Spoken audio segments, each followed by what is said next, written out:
Dalawang taga-suporta ng New People's Army ang mas pinili ang tahimik na buhay at kusang loob na sumuko sa mga otoridad sa Batarasa, Palawan. Hinihikayat naman ng pamahalaan ang iba pang mga natitirang miyembro ng mga kaliwang grupo na magbalik loob sa gobyerno para sa ligtas at payapang buhay. Yan ang balitang hatid ni Patrolwoman Sarah Jane Estabilio.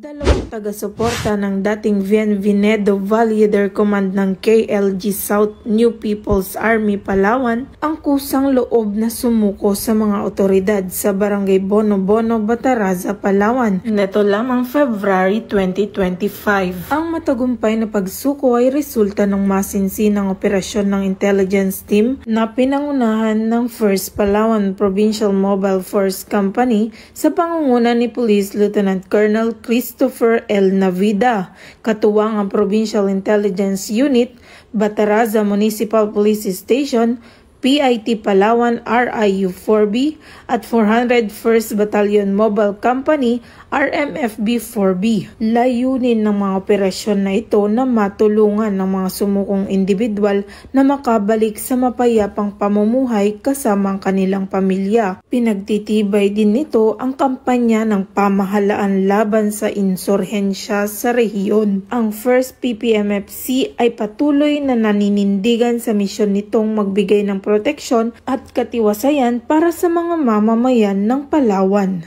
Dahil sa bagong Pilipinas, ang gusto ng pulis, ligtas ka.